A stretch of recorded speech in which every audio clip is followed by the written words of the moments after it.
नमस्कार, मैं सुशांत कुमार और आप दक्षिण कौशल देख रह चुके हैं। दक्षिण कौशल की जो बेलाग लपेट है उसमें आज जो खास शख्सियत है जनकलाल ठाकुर और नामी मजदूर संगठन छत्तीसगढ़ मुक्ति मोर्चा के आप अध्यक्ष हैं। तो स्वागत है दक्षिण कौशल यूट्यूब चैनल में जनकलाल ठाकुर जी। आप ये बताएं कि मैंने सुना कि आप एक मैराथन धावक थे और वहां से मजदूर आंदोलन में कैसे आप पहुंचे आप? मैं धावक तो बहुत पहले से था। जिस पढ़ाई के क्षेत्र में जब पढ़ाई करता था उस समय भी मैं खेलकूद में स्कूल का स्तर पे जो है हमेशा मेरे एक अच्छा परफॉर्मेंस रहा।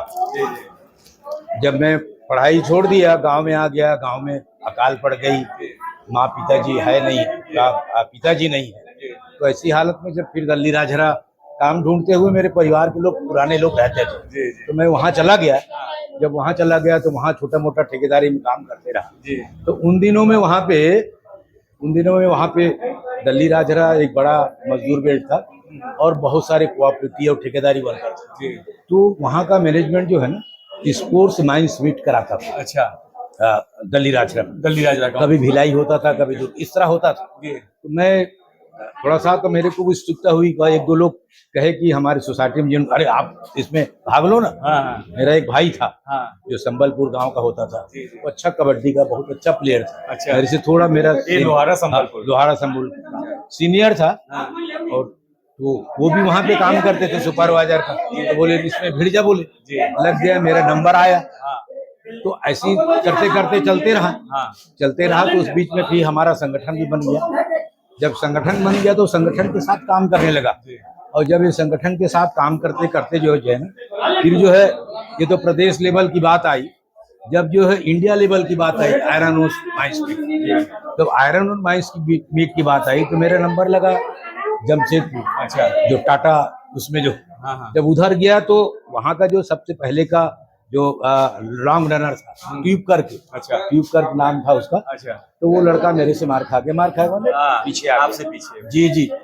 तो उसी समय मेरे को वो वहाँ का जो स्पोर्ट्स मैनेजर आया, बोले इस कागज में सिग्नेचर कीजिए, ये ज्वाइनिंग वाला क्या बोलते हैं लेटर भर्ती का, इसमें दस्तखत कीजिए और टाटा में ज्वाइन कीजिए। ये बात मेरे कोच को पता चला, जो दल्ली राजहरा का। अच्छा, जो कोच था जो हम लोगों का संगठन के साथ काफी अच्छा रिलेशन था, एक अच्छा आदमी था। तो उसने कहा अरे जनक, बोले मेरे नौकरी चला जाएगा। क्या हो गया? यहाँ चला जाएगा, मेरे नौकरी वहाँ चला जाएगी। नहीं ऐसा नहीं करना, ठीक है चलो वापस आए। तो हम इस तरह एक बार नहीं, हम इस तरह से करते रहे।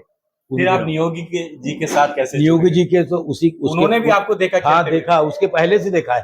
उसी के पहले तो उन्हीं के तारतम्य में जाता था। उनके जानकारी में हम लोग जाते आते थे।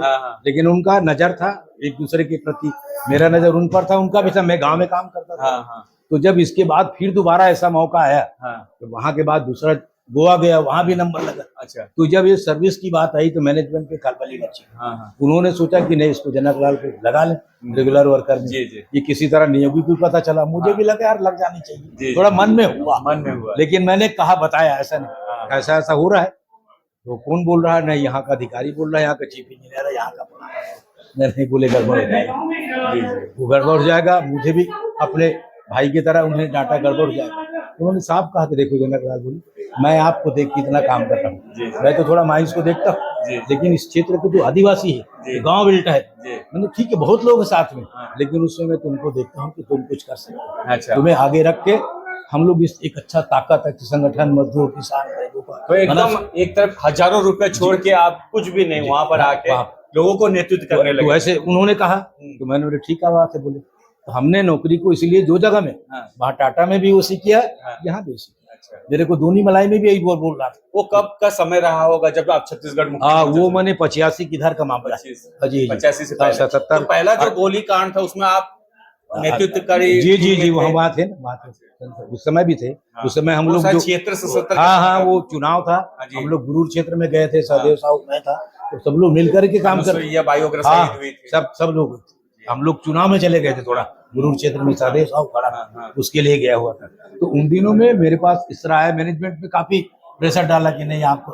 हमने कहा कि अब हमने तय कर लिया कि हम जिन्होंने नहीं, अरे ठीक है आप जैसा बोलो हम आपके साथ। तो फिर उन्होंने मेरे थोड़ी जी जान से मेरे को गांव क्षेत्र में, किसान क्षेत्र में लोगों को बीच लगा दिए। मतलब किसान संगठनों का नेता थे। नेता, और उसी शुरू से ही मुझे नियोगी जी ने, इसलिए वो छत्तीसगढ़ मुक्ति बहुत बड़ा वो नहीं था, मुझे जानकारी, मैं इतिहास बिल्कुल नहीं जानता, आपको बता देता। किसी तारीख पूछोगे तो मैं नहीं जानता किस तारीख को कहा, मुझे याद ही नहीं।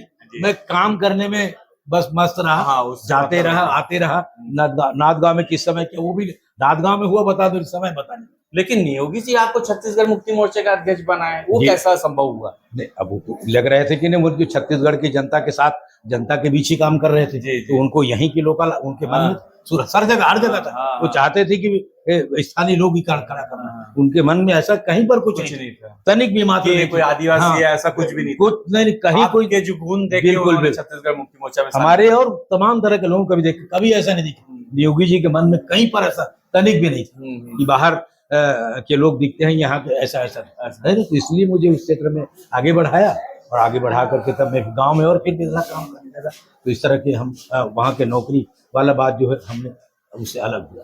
बाद आप नियोगी जी के साथ 77-78 के पहले ही जुड़ गए आप? जी जी। उसके बाद पहला गोलीकांड हुआ 76-77 में ही हम लोगों का। कब वो पहला शहीद अस्पताल बना होगा, उसका आधारशिला कैसे रखे हैं आप लोग, ये जो है बारे में कुछ बताएंगे? ये 77 के बाद हुआ, है ना। 77 के बाद जब नियोगी जी आए, है ना, नियोगी जी आए, उसके बाद हुआ। नियोगी जी इमरजेंसी से आए। उस समय में, हालांकि मैं उस समय भी काम करता था, ट्रक में काम करता था, माल लोडिंग था, पत्थर रापा में, झुग्गा में भरो, झुग्गा फूटा, वहाँ डालो। हम उनके वर्कर सर 25, 20, 40 उनके साथ काम करते थे। काम करने में मजा। धीरेश कब शंकर गुहा हो गए? धीरेश ये तो यही आने के बाद हुआ, यही आने के बाद हुआ। जी जी, पहले उधर कहते होंगे, लेकिन कम लोगों के बीच में था। लेकिन बड़ी जो बात इधर हुआ ना, राजरा में आने के बाद, आने बोला इधर उधर, वो धीरेश शंकर गुहा। अपने जीवन में आपने कितने गोलीकांड देखे? हमने तो राजनांदगांव भी देखा, राजरा भी देखा, भिलाई भी देखा, अभनपुर भी देखा, लगातार। अब आपको नहीं लगता भिलाई के गोलीकांड को हम रोक सकते थे? नहीं, अब वो कहने की बात है, लेकिन हम लोगों ने पूरा कोशिश किया, पूरा कोशिश। ये बता रहा हूँ, जब मध्य प्रदेश की सरकार का श्रम मंत्री वहां पे बैठा, क्यों बैठा है कि इस आंदोलन के जो लोग हैं, प्रशासन को, उद्योगपति को और यूनियन को बैठाना है। हम बैठने के लिए तैयार नहीं थे, तब तो आपको कहना चाहिए या सोचते कि नहीं, ये फायरिंग तो इनके कारण हुआ। जब हम बातचीत करने को तैयार, ये तो वो क्या कैलाश कैलाश केडिया नहीं, वो जोशी था ना, जो श्रम मंत्री, कैलाश जोशी है ना। वो कैलाश जोशी उस समय का श्रम मंत्री था, और वो 2 दिन से आके छत्तीसगढ़ में बैठा था कि इनसे बात कराना है, इसकी बात करना है। लेकिन ये आदमी चुपचाप भाग गया, बात नहीं करा, इसलिए बात हो। यदि बात करती, हर जगह ऐसी होता है, जब बातचीत होता तो आदमी कुछ समय देता है, इंतजार करता है, रुक जाओ। ऐसा क्या कारण था कि वहां पर विनायक सेन आए, एलिना सेन आए, सुधा भारद्वाज आए, अनूप सिंह आए, है ना, बड़े बड़े मतलब स्कॉलर वहां पर आए? जी जी। और बड़े बड़े डॉक्टर आए, पूर्ण प्रसाद गुण है, जाना है, जी जी, और पवित्र गुहा है, राजीव लोचन है, मतलब पूरे बुद्धिजीवियों का एक हुजूम छत्तीसगढ़ मुक्ति मोर्चा के साथ आज जुड़ा। ये क्या उसका जादू था छत्तीसगढ़ मुक्ति मोर्चा का? ये जादू भिलाई आंदोलन के पहले जो दल्ली राजरा या इस क्षेत्र के किसानों के बीच था, किसानों के बीच जिस तरह से आंदोलन हो रहा था, किसानों की मांग को पूरा करने के लिए कामरेड नियोगी ने भिलाई स्टील प्लांट को कई बार बंद कर दिया। आप सिर्फ कोकोवन वगैरह जो पहले, उधर भी और इधर भी, घोषाल जी के साथ, उधर इधर जो राजरा कई बार बंद किया। तो ये आंदोलन के जो तरीके थे, मजदूरों की मांग को किसानों के द्वारा कैसे उसकी मदद करना है, गरीबों का कैसे मदद करना है, किस तरह से करना है, इन चीजों को जो ये लोग जो विचारों से जरूर ये, लेकिन इसके पहले आ चुके थे विनायक सेन, ये तमाम तरह का लोग, दल्ली राजरा में इनका आगमन हो चुका था। लेकिन ये भी कहा जाता है कि छत्तीसगढ़ मुक्ति मोर्चा को किसी न किसी रूप में जो एनजीओ संगठन है वो भी काफी हद तक प्रभावित किया है, और उसके कारण से भी छत्तीसगढ़ मुक्ति मोर्चा को नुकसान हुआ। ये कहाँ तक सच है? नहीं, ये कहने की बात है, लेकिन जब तक आज भी जो है हमारे आसपास आजू बाजू, लेकिन हम उनकी बात पे नहीं चलते। वो क्या रणनीति रही होगी जब आप लोग ने एक रणनीति तय की होगी कि भिलाई में जाके आंदोलन करेंगे, और वो 9 सूत्री मांग क्या रहा होगा? वो 9 सूत्री मांग जी कहाँ से आपने वो 9 सूत्री मांग ली, और उस लड़ाई को एक असंगठित क्षेत्र में जहाँ BKBC, सिम्प्लेक्स बड़े उद्योग थे जी। जो भिलाई स्टील प्लांट पर निर्भर थे, वहां पर आंदोलन के लिए कैसे सोचा होगा? अब जैसे आप देख रहे हैं कि राजनांद, आपको लगेगा राजनांदगांव कैसे आए जी जैसे आपने इतिहास बताया ना, जरूर जी। है ना, जी। तो वो इतिहास को देख तो वो इतिहास को वो जानते थे नहीं, जी तो समझते थे ना। जी। यस, इन चीजों से वाकिफ थे, और वाकिफ था करके यहाँ राजनांदगांव आने के पहले इनसे पूछो, दरबार सिंह को, विद्याभूषण ठाकुर को, का उस क्या क्या कितने लोग जो क्या बोलते थे, किसाई थे, ये किसाई थे, उसको फ्रांसिस, सबको बुलवाए। योगी जी ने कहा कि मेरे को लोग बुला रहे हैं, आप लोग आइए, हम लोग मिल के लड़े। वही बात हमने भिलाई में किया, वही बात हमारे योगी सब जगह करते थे। तो भिलाई में जो है पहुंचने के पहले जो रणनीति दल्ली राजरा से मजदूर किसानों या आजू बाजू जो था संघर्ष और निर्माण का जो मामला था, इसको जो ये लोग भी कहीं ना कहीं से समझते थे। माने भले वो लोग एनजीओ में काम करते रहे होंगे, लेकिन इन चीज को ताड़ रहे थे, और ताड़ रहे थे करके वहां का आंदोलन में ये जो कहने की बात है, लोग कहते हैं वहाँ एनजीओ आ गया होगा, जैसे भी कह रहे हैं ना नेपाल में क्या कह रहे हैं, इस बाहरी ताकतों का, वहां पर बाहरी ताकतों का बोल रहा है कि वो एनजीओ का कोई आदमी होगा, तो ये तो सरकार की साजिश है। आपको क्या लगता है, क्या हम सही में नियोगी जी को बचा नहीं पाते? नियोगी जी, मैंने कहा कि नियोगी जी को बचा पाते, लेकिन भिलाई का ये आजू बाजू को जनता उस तरह से खड़ा होने की हिम्मत नहीं की। हम इसमें मतलब इतने बड़े नेता को कैसे असुरक्षित छोड़ दें? नहीं, बिल्कुल नहीं छोड़ो। तो हमारे साथियों ने कहा ना, रात में बैठक से आया था, और एक तो उसका थोड़ा नेचर भी, मैंने वो कहता था कि अरे जरूरत क्या है, और ये हम लोगों को दोनों, मेरी सुरक्षा की क्या जरूरत है? नहीं, बिल्कुल जो है, बिल्कुल जो, अरे बाबू, जब नियोगी जी भिलाई होते तो मैं गाँव आता था, जब मैं भिलाई होता था नियोगी जी दिल्ली आता, मैंने ऐसा हम लोगों का रूटीन। उसके बाद पूरा छत्तीसगढ़ मुक्ति मोर्चा टुकड़े टुकड़े में विभक्त हो गया। हाँ, ये तो बहुत बात की बात है, बहुत उसकी बहुत बात। फिर भी छोटे छोटे फिर भी हम देखते हैं कि कहीं ना कहीं वो एक माला के रूप में ना गूंथ जाते हैं। आप कोई ऐसा जादू क्यों नहीं चलाते कि फिर से छत्तीसगढ़ मुक्ति मोर्चा नए फॉर्म में आ जाए, और वो कैसे हो पाएगा? हम देखिए, हम बोल नहीं रहे, लेकिन हम उस लाइन में काम कर रहे हैं। हम बोल नहीं रहे ऐसा हो जाएगा। मैं तो सिर्फ अपने बीच काम कर रहा हूँ, उनको नहीं कह रहा हूँ, मैं और दिगर लोगों के बीच काम कर रहा हूँ, उनमें भी देख रहा हूँ, मैं बताने नहीं जाता। हम हालत को कहते हैं, और इस हालत में आपको क्या करना है, इस हालत में आपको किस तरह चलना होगा, आपको कहीं ना कहीं किसी न किसी जगह देना पड़ेगा। आप सोचोगे कि नहीं सिर्फ मैं हूँ, आज गड़बड़ यही हो रहा है। आज हर एक संगठन, आपकी छवि अपना छत्तीसगढ़ मुक्ति मोर्चा तक नहीं रहा, देश के एक बड़े नेता के रूप में और एक संयुक्त मोर्चा के रूप में सारे जन संगठनों को जोड़ने वाले नेता के रूप में भी है। नहीं, मैं तो आपने वो सूत्र कैसा चुना और कैसे आप जोड़ लेते हैं? मैं उसको नेता के रूप में नहीं मानता। आज भी मैं कार्यकर्ता, सब आपको पसंद करते हैं, मैं कार्यकर्ता चाहे वो मानता हूं। PUCL का जो मानवाधिकार संगठन हो, चाहे वो वहाँ का किसान संगठन हो, सरगुजा अंबिकापुर का हसदेव के संघर्ष हो, चाहे वो बस्तर का संघर्ष हो, चाहे आसपास जहाँ भी मजदूरों का संघर्ष होता है, किसानों का संघर्ष होता है, आपको आज भी मतलब मेरे ख्याल से 70-75 के आप हैं, आज भी आप उसी जिजीविषा के साथ कैसे इस पूरी लड़ाई को आगे ले जा पाते हैं? अब इसमें क्या है कि देखिए, मैं अभी तक अपने आप को किसी तरह नेता के रूप में नहीं देखना चाहता, सोचता नहीं। मैं अभी को अपने आप को कार्यकर्ता, है ना, एक सिपाही के रूप में, चाहे नियोगी कामरेड, नियोगी का सिपाही का हो या संगठन, तो संगठन का सिपाही के रूप में आज भी अपने को मैं थोड़ा मानता हूँ। और इसलिए कभी भी कोई कुछ बोले, कुछ बताए तो यार क्या हो रहा है, देखो पता करो, तो उसके पास चलनी चाहिए, उसके पास जानी चाहिए, उनकी बात हम कोशिश करते हैं। लेकिन कोई आदमी अपने को एकदम सर्वोच्च मान ले, जी के जो हत्या है, जी, उस पर जो उनके दुश्मनों को जो मुकम्मल सजा होनी थी, जी, वो नहीं हो पाई, वो कभी आपको चुभता नहीं है कि हम? बिल्कुल चुभता है, लेकिन आज की जो व्यवस्था को देखिए, आज जो व्यवस्था है, नियोगी जी की हत्या छोटा मोटा नहीं। मैं तो इसीलिए कह रहा था, इसीलिए बड़े मंच में, जब राष्ट्रीय स्तर के मंच में जब कहता हूँ, तो राष्ट्रीय ट्रेड यूनियन और उस सभा के लोग भाग जाते हैं। यदि नियोगी जी के आवाज को नारा से उस दिन पकड़ लेते कि देश में वैश्वीकरण नहीं होगी, निजीकरण नहीं आएगा, मशीनीकरण को रोका जाएगा, ये दंकल प्रस्ताव आया है, उस दिन खड़े हो जाते तो देश का हालत।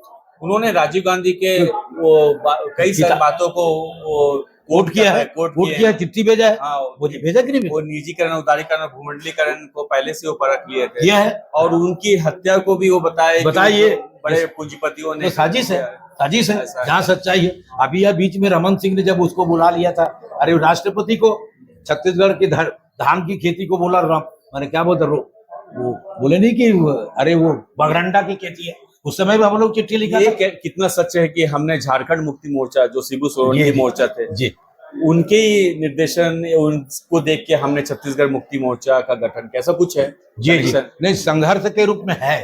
लेकिन वे संघर्ष के साथ साथ उनके साथ सत्ता था। कभी उनके साथ बैठक हुई है? होता था बैठक दिल्ली उल्ली लेवल पे, यहाँ भी होता था। बड़ी समस्या जब आ जाती थी तो इधर भी आते थे। छत्तीसगढ़ में बड़े बहुत बार वो लोग आए, मैंने वो ये कह रहा है शिबू सोरेन, भक्ति भूषण मंड पश्चिम में बहुत लोग आए, ऐसा नहीं। तो जो है उन दिनों वो लोग आते थे तो उससे ताकत मिलती थी और ताकत मिल के बातचीत भी होता था। लेकिन मैंने पहले कहा ना कि सत्ता का हिसाब एक अलग, इसलिए हम पूरी तरह उनके अंदर घुस जाए ऐसे। आज भी मैंने कहा कि पूरी सत्ता की जरूरत नहीं है, ईमानदारी से जो लोगों का काम करना है, लोगों का सेवा करना है, तो पूरा सत्ता की जरूरत है। उस सत्ता में अपनी आवाज, अपनी बात रखने का सिर्फ जगह बन जाए, विधानसभा में, लोकसभा में, पंचायत में 2-2 4-4 10 घुस जाए, आज भी सरकार को खड़ा कर दो। मैंने सुना कि छत्तीसगढ़ मुक्ति मोर्चा का जो राजनीतिक संगठन है जी। उसका जो पंजीयन है जी। उसे रद्द करने की कोशिश हो रही है चुनाव आयोग द्वारा, कहाँ तक सच है? हाँ, ये उन्होंने अब सिर्फ छत्तीसगढ़ मुक्ति मोर्चा को तो नहीं कहा है, मैं निष्पक्ष का पूरे देश की इस तरह के जो क्षेत्रीय यूनियन के रूप में काम करते हैं उनके राजनीतिक हाँ, संगठनों को उनको राजनीतिक संगठन कई कारणों से पता नहीं रोक क्या क्या उनका स्वार्थ है, तो उसमें हमको भी लेकर लपेट करके कहा कि आपने चुनाव नहीं लड़ा है। हम प्रदेश स्तर की बहुत सारी चीजों को सोचते हुए लोगों ने कहा, वैचारिक लोगों ने कहा एक बार इसको देखनी चाहिए, तो हमने देखा है और हमने जा करके उसको फिर से ठीक करने की दिशा में अभी तो हम लोग 8 तारीख को गए थे। अभी जैसे खुलासा हो रहा था जी, कि भिलाई के जो आंदोलन है हाँ उसमें हमको कुछ जीत का कुछ चिन्ह नजर आ रहे हैं, हाँ, क्या लगता है आपको? वो 4200 मजदूरों की हाँ, स्थिति क्या है? अब ये मामला, और वो पूरा न्यायालय की क्या स्थिति है, न्याय की क्या स्थिति है? तो कोर्ट में मामला है, सुप्रीम कोर्ट में लंबा समय से। अब देखिए वो पेशी आ नहीं रहा है, लेकिन हमारा लोग जो है, ये बड़ी चीज है कि जब लोग इधर उधर से हो जाता आशा है आशा है। और जो उद्योगपति को नोटिस, अब नोटिस को दबाने वाले भी कितने लोग, कौन आपके तरफ खड़ा है? मैंने भूपेश बघेल जैसे आदमी हाव करके बोला, उसको साले कुछ कराए नहीं, क्या बताऊं इसको, क्या बताऊं। तो हालात आपके जो दक्षिण दिशा में पूरे आदिवासियों का कत्लेआम हो रहा हाँ। है, यहाँ पेड़ काटे जा रहे हैं, जी जी, उद्योगों का विस्तार हो रहा है, खनन की जो प्रक्रिया है पहले से तेज हो गया है। जी, जो पहले अर्ध मशीनीकरण था अब पूरी मशीनीकरण में तब्दील हो गया है। जी जी, इसको हम कैसे रोकथाम कर सकते हैं? इसके लिए जब तक कि क्षेत्रीय लेवल की जनता नहीं खड़ी होगी, चाहे वो आदिवासी हो, युवा हो, सबको देखना पड़ेगा, एक बार देखना पड़ेगा कि ये क्यों ऐसा हो रहा है, क्या हम काम करने लायक नहीं है क्या? हम मैंने जैसे थोड़ा सा इशारा किया ना, अरे ये 1000 रुपया को फेंकने के लिए कितने तैयार है? यदि ये माहौल बन जाए, ये स्थिति बन जाए, 1000 रुपया वापस लो तुम साले, ऐसा करो, देखो आज माहौल आने वाला की लाइन में जाना पड़ेगा। आने वाला भविष्य को आप कैसे देखते हैं? आने वाला भविष्य बहुत खतरनाक है और उसके लिए हमें मजबूती के साथ खड़े रहना, संगत को बढ़ाना पड़ेगा, साथियों को तक इस खतरनाक बात को, पूंजीपतियों की साजिश को वहां तक पहुंचाना पड़ेगा। आज जैसा नेपाल की स्थिति है या फ्रांस की स्थिति है, जी जी, या श्रीलंका की स्थिति है जी, हमारे देश में भी गरीबी, बेकारी, भुखमरी बिल्कुल के साथ बढ़ रहा है। तेजी के साथ जो बुनियादी सुविधाएं वो धीरे धीरे खत्म हो रही है, शिक्षा, स्वास्थ्य खत्म हो चुके हैं। जी जी, स्कूलें बंद हो रही। तो वैसे समय पे आप क्या चिंतन करते हैं? हम चिंतन करते हैं इसको कैसे फिर से रोकना है, उसका क्या तकनीक होगा। हम तो सिर्फ उसका सीधा विरोध भी करते हैं, लेकिन उसके अगेंस्ट में कोई तकनीक भी सोचते हैं कि उसका दूसरा तकनीक क्या हो सकता है, हमारे मन में है, लेकिन वो उसको जो हम कहे थे बात बनेगी नहीं हमारे मन में कि दूसरा क्या तकनीक हो सकता है। थोड़ा माहौल बने और जनता कहीं खड़ा हो जाए, एक बार स्वतः स्फूर्त कहीं बात निकल जाए, लोग खड़ा हो जाए, तो हम बता दें कि इसके अगेंस्ट क्या हो सकता है। नियोगी जी जाते जाते बहुत सारे नेताओं का नाम लिए, जिसमें जनकलाल ठाकुर भी नाम है, भीमराव बागड़े जैसा नाम है, बड़े बड़े नेताओं का उन्होंने नाम लिया जो नेतृत्व करेंगे। जी जी, आप अपना विरासत को किन्हें सौंप के जाते हैं या किन्हें सौंप के जाना चाहते हैं? ऐसा कुछ लोगों को आप मतलब छत्तीसगढ़ मुक्ति मोर्चा के नेतृत्व के रूप में देखते हैं? अभी देखिए नया युवा लोग थोड़ा आगे आ रहे हैं, उसमें देखते हैं कि कहाँ पे कैसा होता है। अच्छे जो लोग लाइन पे आगे बढ़ेंगे निश्चित रूप में उनके हाथ में जाएगी, मेरे कहने का नहीं। जो लोग ईश्वर मान्य कर सकता है, इन बातों को समझ सकते हैं, तो ऐसे लोगों को हम लोग आगे बढ़ाएंगे। आज भी छत्तीसगढ़ मुक्ति मोर्चा का जो नेतृत्व है, क्या वो SC ST OBC उनके बीच में है कि बामन वर्गों के बीच में चले गए? नहीं, ये लोकल लोगों के बीच में है। लोकल ST मतलब? SC का लोकल माने जो छत्तीसगढ़िया हाँ, जो मेहनत कश वर्ग, जो मेहनत, लेकिन लोकल है। हाँ। उनके हाथ पे बाहरी लोगों को उसमें बामन वगैरह भी हो सकते हैं। लोकल होगा तो बामन भी हमारे हाँ। साथ होगा, लेकिन वो बामन वो एकदम से यूपी बिहार का उस टाइप का लोग नहीं होगा, तो एक सदस्य के रूप में होगा। अगुवाई चाहे जैसे ही बन रहा है, हमारा जो लोकल जिसको एक बार कहते हैं छत्तीसगढ़ी का, तो उस टाइप का लोगों के हाथ में भी है। अब उसको कोई आदिवासी या ये इस तरह का नहीं, हम लोग उसको उस लाइन में ले जाना भी अच्छा। आपको क्या लगता है, जो खुशहाल भारत के लिए खुशहाल छत्तीसगढ़ की सपना जो नियोगी जी ने देखा था, जी, वो किस सूत्र को लागू करने से पूरा हो सकेगा? अब उस सूत्र का तो मतलब एक ही सूत्र है कि जो संघर्ष और निर्माण, जिसको आप कहते हैं संघर्ष भी होगा, लेकिन निर्माण का मतलब है सरकार तो बहुत निर्माण करा रही, वो हमारे लायक है क्या? हमारे लायक तो नहीं, हमारे लोगों को काम ही नहीं मिल रहा है। तो निर्माण के लिए हमको खुद को उतरना है, खुद को सोचना, हमारे गांव, हमारा इलाका, हमारा क्षेत्र की किस तरह का निर्माण का काम होना चाहिए, चाहे वो तालाब हो, सड़क हो, नौकरी हो, क्या तरीका आनी चाहिए, जहाँ पे हमारे लोगों के साथ काम करके वो उस तरह का काम। क्या आप लोकतंत्र के ऊपर भरोसा नहीं करते हैं, जो वर्तमान लोकतंत्र है, या उसमें हम जिस प्रकार से विधानसभा और लोकसभा में जाके इसको संभव नहीं कर सकते? नहीं, इसमें लोकतंत्र में हम भरोसा रखते हैं। हाँ। और इसीलिए आज हम खड़े भी, हम भरोसा रखते हैं, भले वो लोग ना करें, लेकिन हम उसमें भरोसा रखते हैं। और भरोसा रखते ही आपको कह रहा था कि ये आवाज को वहां तक पहुंचाने की जगह बने, तो हम उनकी कान भी पकड़ सकते हैं, लेकिन वो नहीं होने दे रहा है, रोका जा रहा है। ये लोग सही में वहां तक पहुंचे तो कान पकड़ सकते हैं। और हमें पता है छत्तीसगढ़ का डेवलपमेंट का क्या तरीका होगा, सुंदर छत्तीसगढ़ कैसे बनेगा, वो हम समझ रहे हैं। सबकी खेती, पानी, ये बच्चों को पढ़ने लिखने, और गांव का लोग मास्टर बने, कोई जरूरी नहीं। आज का आप जैसे कह रहे हैं ना कि अब जैसे एक बार शिक्षा का था, सारे स्कूल बंद हो रहे हैं, शिक्षा एक इतना ऊपर चला गया, कोई चीज है नहीं। हाँ, दारू की भट्टियां खुल रही है, बड़े बड़े दारू की भट्टियां खुल रही है। हमारे ये आगे चौक में प्रीमियर भट्टी खुल गई है, सबसे महंगा दारू मिलता है। और हम अपने इलाका में जो है ना, सब कई भट्टी के नाम आया था, नहीं खुलने दिए, एक भी नहीं खुला। सबसे पहली कदम हमारी पार्टी ने रखा है और ज्ञापन दिया शराबबंदी का। हाँ, शराबबंदी के खिलाफ। हमने तो ये बिजली का भी विरोध किया था, अभी क्या स्प्रीट पास बना, और उसमें हमारी लड़ाई कहीं ना कहीं शुरू होने वाली। हमारा जो पूरा छत्तीसगढ़ मुक्ति मोर्चा की जो लड़ाई है, वो असंगठित क्षेत्र में सबसे ज्यादा है। संगठित क्षेत्रों में कभी भिलाई स्टील प्लांट है, कभी खदान में रहा। आज हमारी पहुंच बड़े जो सार्वजनिक क्षेत्र के उपक्रम हैं, उधर हमारी लड़ाई क्यों नहीं फैल पाई है? क्या कारण? देखिए, वो लोग जो है ना, जिसको आप लोग, हम कभी कभी कहते हैं ये संगठित है, हाँ। ये मध्यम वर्गीय है, अच्छा। ये थोड़ा सुविधा भोगी है, जिनको नारा लगाने में साले शराब लगता है, ना बोलो। कभी कभी खराब लगता है, टीवी के सामने बोल के सुनेगा तो बोलेगा क्या गाली बक रहा है। तो कहने का मतलब ये उस तरह के लोग, और इसलिए हमको लगता है कि उनकी संख्या भी बहुत कम है, उनसे ज्यादा लाभ भी नहीं होगा, वो ज्यादा साथ के भी व्यवस्था के बदलाव में वो हमारे साथ नहीं आएंगे। तो जिसके बारे में आप कह रहे इशारा कर रहे हैं, वो लोग सही में व्यवस्था के बदलाव की लड़ाई, वो लोग नहीं, ये असंगठित लोग आएगा, ही लोग आएगा। और इसको लेके हमको काम करना है। चलते चलते ये दूसरा साक्षात्कार है बेलाग लपेट चर्चा दक्षिण कौशल के साथ आपकी। इससे पहले हमने मैगजीन में आपको प्रकाशित किया था। जी जी। ऐसा कुछ जो बच चुका है हमारे हम दोनों के बीच में, या आप कुछ सोचते हैं कि इन चीजों को हम इस प्रकार से लागू करेंगे तो समाज की दशा और दिशा बदल जाएंगे? इस पर कुछ आप प्रकाश डालेंगे? इसमें मेरे ख्याल से क्या है कि आप बहुत इतिहास को नीचे तक समझते हैं।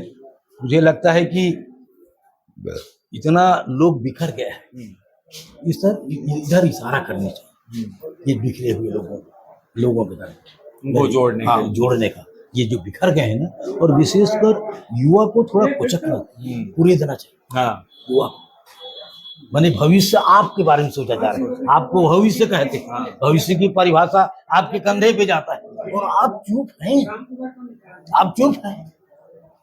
एक लंबा समय से आप मीडिया को भी देख रहे हैं जी, क्या कहेंगे मीडिया को लेके?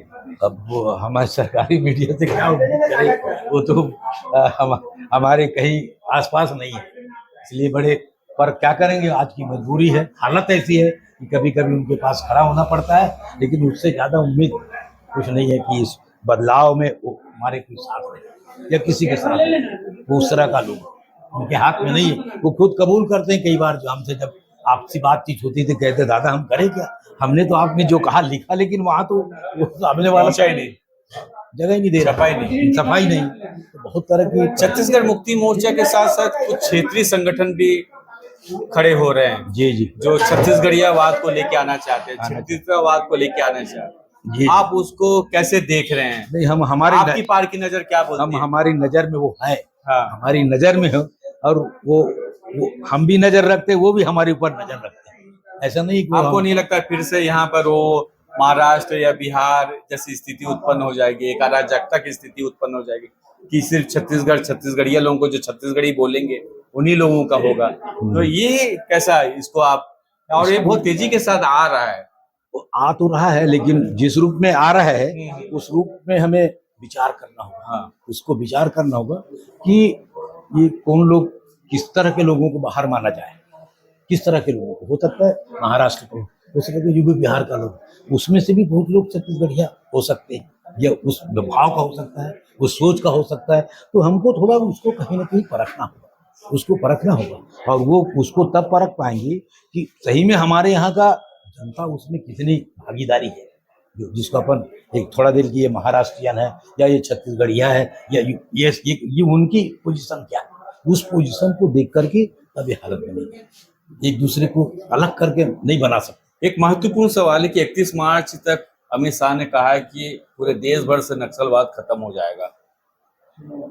आप इस पूरे चीजों को कैसे देखते हैं कि अगर नक्सलवाद खत्म हो जाएगी तो देश की स्थिति कैसी हो जाएगी, विशेषकर बस्तर की स्थिति और सरगुजा की स्थिति कैसी हो जाएगी 31 मार्च के बाद? देखिए, वो कोई भी शासन का लोग कुछ भी बोले, नक्सलवाद एक विचारधारा है, नक्सलवाद एक विचारधारा है। वो कोई बदमाश लोगों का टीम है ऐसा नहीं है, और ये बदमाश ये सरकार की व्यवस्था के कारण बनता है। यदि शुरू से ही उनकी जो मुद्दे हैं, यदि उस पर सरकार सही में बातचीत करना चाहे, बातचीत करके उसको रास्ता निकालते, ये तो जब किसी के साथ आप बातें नहीं, इसलिए उनको लगता है ना भाई प्रदेश की जनता लोग खड़ा है, आदिवासी खड़ा है, जंगल कट रहा है, साले वो सोची तब लगता है कि यार बात सुनने वाले, तब उनको लगता है कि साला इनको बंदूक से उड़ा दिया जाए। ये तो उनके कारण हो रहा है, सरकार की नीतियों के कारण हो रहा है। ये अपने आप में ऐसा नहीं कि जानते जरूर बंदूक चलाना सीख गए, इसका मतलब नहीं कि वो सिर्फ चलाने गए, बंदूक चलाने गए नहीं, वो मर जाएंगे लेकिन उनकी विचारधारा रह जाए, ऐसा नहीं, विचारधारा रह जाए। जब इस तरह का ये भ्रष्टाचार का, बेईमानी का इस तरह का व्यवस्था रहेगा, है ना, पूंजीवाद सबको अपने कब्जे में ले लेना चाहेगा, या देश में इस तरह का निजीकरण करके इसको सौंप दिया जाएगा, तो कौन चुप रहेगा? कौन चुप रहेगा? अरे आज वो लोग हो सकता है कि उनके पास बंदूक है, तो कल बंदूक नहीं होगा तो कोई लोग अपन घर के हंसिया कुदारी मार दी। आने वाले समय पे छत्तीसगढ़ मुक्ति मोर्चा कौन सा राजनीतिक पार्टी के समर्थन में, या आप देखते हैं कि ये राजनीतिक पार्टी को फिर से सत्ता में आना चाहिए, क्या देखते हैं आप? देखिए, उस रूप में, सत्ता के रूप में तो सब लोग गड़बड़ है, कहीं कम है, कहीं ज्यादा है, कोई नागनाथ है तो कोई सांपनाथ है, इस तरह की हालत है। उसमें अब जो परिस्थितियां आम हालत में बनती है, हम बहुत वर्तमान परिस्थिति में हम बहुत लोगों से अलग नहीं है, उनके साथ भी मुझे जुड़ करके देखना होगा, परखना होगा, करना होगा। मुझे लगता है कि अकेले को कुछ जाना है इससे बात बनेगी नहीं, हम बाकी हालत को भी देख करके, क्योंकि हम एक आम हालत के लिए हमारा लड़ाई किसी एक क्षेत्र, एक गांव, एक बस्ती, एक कारखाने के लिए होता, वो अलग बात, चलो कुछ जाए सारे देखा जाएगा। लेकिन हम तो आम हालत के खिलाफ में, जो हालत है उसके खिलाफ हम खड़े हैं, या सोच रहे हैं, या देख रहे हैं, लगता है, या करना, ये हमारी थोड़ी बहुत जो कर पाते हैं जिम्मेदारी है, इसलिए उनको लेकर के तय करना होगा। शुक्रिया दक्षिण कौशल के साथ इस महत्वपूर्ण बातचीत के लिए। बहुत आप सुन रहे थे जनकलाल ठाकुर, जो मजदूर आंदोलन के पितामह की तरह हम कह सकते हैं, और छत्तीसगढ़ मुक्ति मोर्चा में नियोगी जी के जाने के बाद सारा दारोमदार इनके कंधे पे है।